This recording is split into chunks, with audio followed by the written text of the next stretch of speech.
Misericordia et Misera, del Papa Francisco. Tercera parte.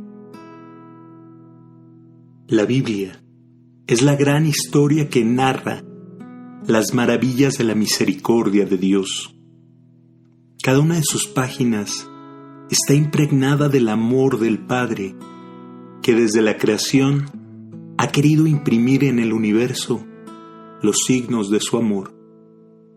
El Espíritu Santo, a través de las palabras de los profetas y de los escritos sapienciales, ha modelado la historia de Israel con el reconocimiento de la ternura y de la cercanía de Dios. A pesar de la infidelidad del pueblo, la vida de Jesús y su predicación marcan de manera decisiva la historia de la comunidad cristiana, que entienden la propia misión como respuesta al mandato de Cristo de ser instrumento permanente de su misericordia y de su perdón.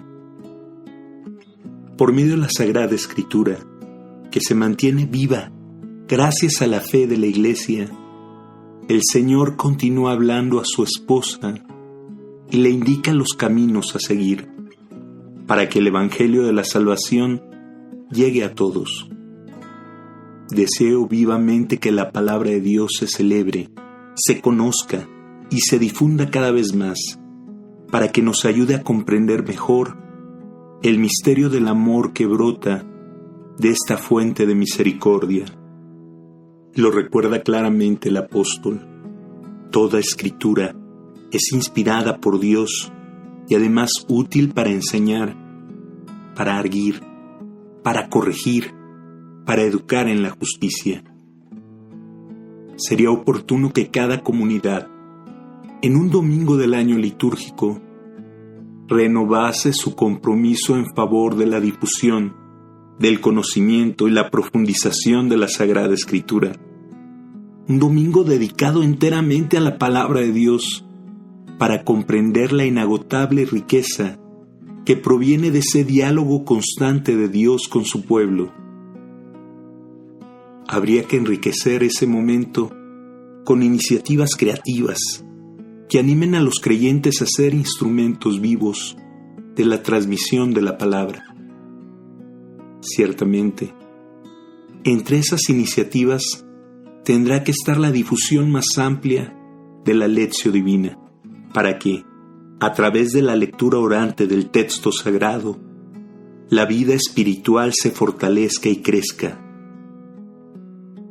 La Lectio Divina sobre los temas de la misericordia permitirá comprobar cuánta riqueza hay en el texto sagrado, que leído a la luz de la entera tradición espiritual de la Iglesia, desembocará necesariamente en gestos y obras concretas de caridad.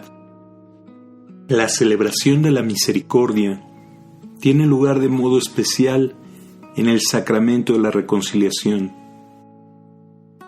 Es el momento en que sentimos el abrazo del Padre que sale a nuestro encuentro para restituirnos de nuevo la gracia de ser sus hijos. Somos pecadores y cargamos con el peso de la contradicción entre lo que queremos hacer y lo que en cambio hacemos. La gracia, sin embargo, nos precede siempre y adopta el rostro de la misericordia que se realiza eficazmente con la reconciliación y el perdón. Dios hace que comprendamos su inmenso amor justamente ante nuestra condición de pecadores. La gracia es más fuerte y supera cualquier posible resistencia, porque el amor todo lo puede. En el sacramento del perdón, Dios muestra la vía de la conversión hacia Él y nos invita a experimentar de nuevo su cercanía. Es un perdón que se obtiene, ante todo, empezando por vivir la caridad. Lo recuerda también el apóstol Pedro, cuando escribe: el amor cubre la multitud de los pecados. Solo Dios perdona los pecados, pero quiere que también nosotros estemos dispuestos a perdonar a los demás, como Él perdona nuestras ofensas. Perdona nuestras ofensas, como también nosotros perdonamos a los que nos ofenden. Qué tristeza cada vez que nos quedamos encerrados en nosotros mismos, incapaces de perdonar. Triunfa el rencor, la rabia, la venganza. La vida se vuelve infeliz y se anula el alegre compromiso por la misericordia. Una experiencia de gracia que la Iglesia ha vivido con mucho fruto a lo largo del año jubilar ha sido ciertamente el servicio de los misioneros de la misericordia. Su acción pastoral ha querido evidenciar que Dios no pone ningún límite a cuantos lo buscan con corazón contrito, porque sale en el encuentro de todos como un padre. He recibido muchos testimonios de alegría por el renovado encuentro con el Señor en el sacramento de la confesión. No perdamos la oportunidad de vivir también la fe como una experiencia de reconciliación. Reconciliaos con Dios. Esta es la invitación que el apóstol dirige también hoy a cada creyente, para que descubra la potencia del amor que transforma en una nueva criatura. Doy las gracias a cada misionero de la misericordia por este inestimable servicio de hacer fructificar la gracia del perdón. Este ministerio extraordinario, sin embargo, no cesará con la clausura de la Puerta Santa.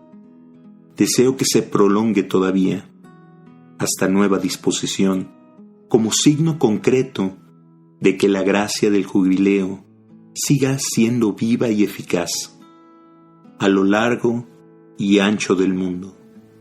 Será tarea del Pontificio Consejo para la promoción de la nueva evangelización acompañar durante este periodo a los misioneros de la misericordia, como expresión directa de mi solicitud y cercanía, y encontrar las formas más coherentes para el ejercicio de este precioso ministerio.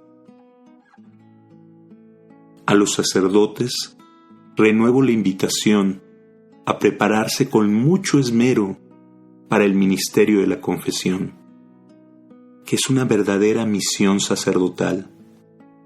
Os agradezco de corazón vuestro servicio y os pido que seáis acogedores con todos, testigos de la ternura paterna, a pesar de la gravedad del pecado, solícitos en ayudar a reflexionar sobre el mal cometido, claros a la hora de presentar los principios morales, disponibles para acompañar a los fieles en el camino penitencial, siguiendo el paso de cada uno con paciencia, prudentes en el discernimiento de cada caso concreto, generosos en el momento de dispensar el perdón de Dios, así como Jesús, ante la mujer adúltera, optó por permanecer en silencio para salvarla de su condena de muerte.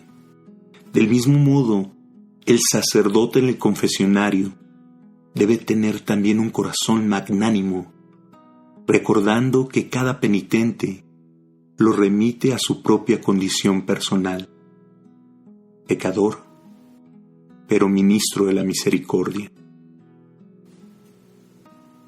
Me gustaría que todos meditáramos las palabras del apóstol, escritas hacia el final de su vida, en las que confiesa a Timoteo de haber sido el primero de los pecadores.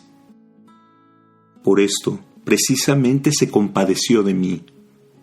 Sus palabras tienen una fuerza arrebatadora para hacer que también nosotros reflexionemos sobre nuestra existencia y para que veamos la misericordia de Dios actúa para cambiar, convertir y transformar nuestro corazón.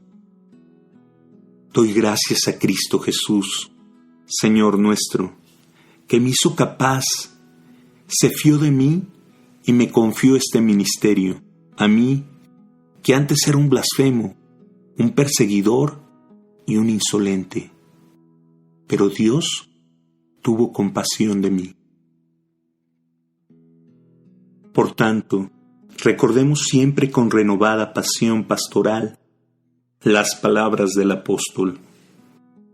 Dios nos reconcilió consigo por medio de Cristo y nos encargó el ministerio de la reconciliación. Con vistas a este ministerio, nosotros hemos sido los primeros en ser perdonados. Hemos sido testigos en primera persona de la universalidad del perdón. No existe ley ni precepto que pueda impedir a Dios volver a abrazar al Hijo que regresa a Él reconociendo que se ha equivocado, pero decidido a recomenzar desde el principio. Quedarse solamente en la ley equivale a banalizar la fe y la misericordia divina. Hay un valor propedéutico en la ley, cuyo fin es la caridad. El cristiano está llamado a vivir la novedad del Evangelio, la ley del Espíritu, que da la vida en Cristo Jesús. Incluso en los casos más complejos, en los que se siente la tentación de hacer prevalecer una justicia que deriva solo de las normas, se debe creer en la fuerza que brota de la gracia divina.